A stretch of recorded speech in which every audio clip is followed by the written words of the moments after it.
one. People. One of the most important words in the vocabulary of leadership is people. Here's what's important to understand. People is where the fortune is. In fact, you could just interchange the two words, fortune, people. People, fortune.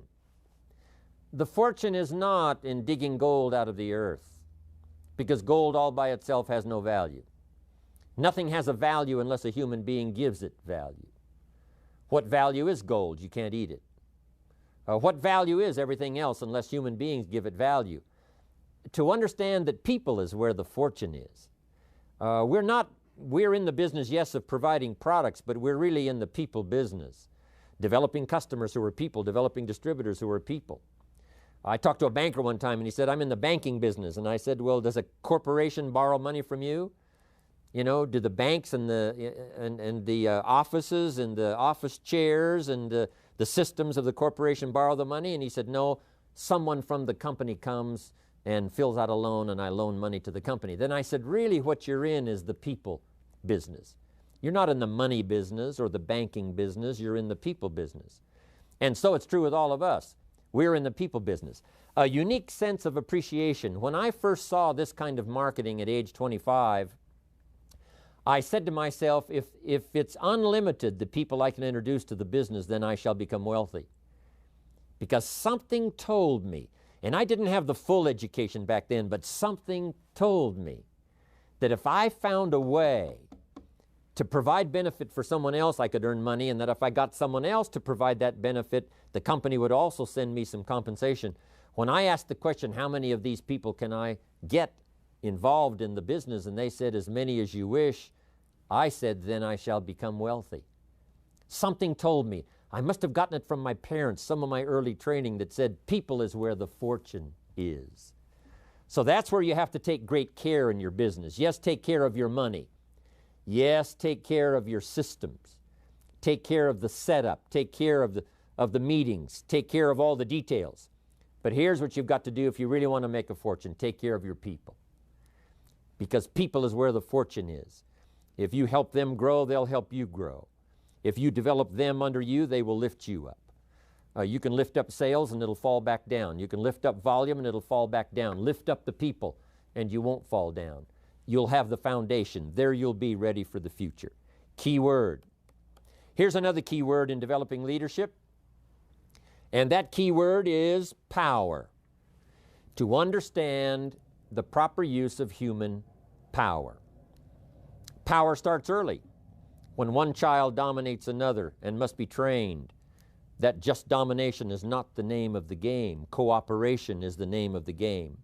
We must suppress that inclination to unwisely use our power.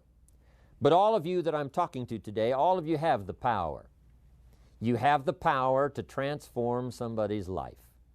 You have the power that's in your language and that's in your words. You have power that's in your personality. You have power that's in your temperament. You've got power that's in your language. You've got power to help people see things they never saw before. And the chances are, if you can get someone to see something they've never seen before, they'll want to do something about it. If you can get them to see what you see, they'll probably do what you've done. Make a decision. Get started. Start growing. Develop their skills. Become enthusiastic about the future. If you can get them to see. And you've got that ability. You've got that power. It's unlimited. It's awesome. From the top of our organization right on down to the bottom, all of us have this power. And if we will use it wisely and not be tempted to the unwise use of power, which is destructive, but the wise use of power, which can build life, build organizations, build a company second to none, dominate the industry. We've got the power to do that. We've got the power to influence business as no other company has got in the 21st century. We've got the power collectively to do some awesome things within our own country where we live and among the many countries that we're now going to around the world. What an awesome reach we have. Let us use it wisely. The company power, the distributor power, the individual power. It belongs to us. Let's use it. Let's use it constructively. Let's use it to change people's lives, give them hope, give them a chance to walk out of the shadows into the sunlight of the future. Key word. Here's another key word for developing leadership, and that's fair. Since we're recruiting a wide variety of people within our organizations, all kinds of disputes are going to arise, and you're going to have to be, as a leader in this next year, the next couple of years, getting ready for the next century, you're going to have to be fair. And I know fair sometimes is a debatable question. What is fair? But here's all you've got to do. Do it to the best of your ability. That's all any of us can do at the moment, is to do it to the best of our ability. When I give a presentation, I look back on it and say, I could have given a better presentation, but probably not. The one I gave was the best one I could give for the moment, but that doesn't mean it can't be better for the future. So all of us can learn to refine, to debate the subject even within our own minds, say what would be better, what would be more fair. Key word for the future.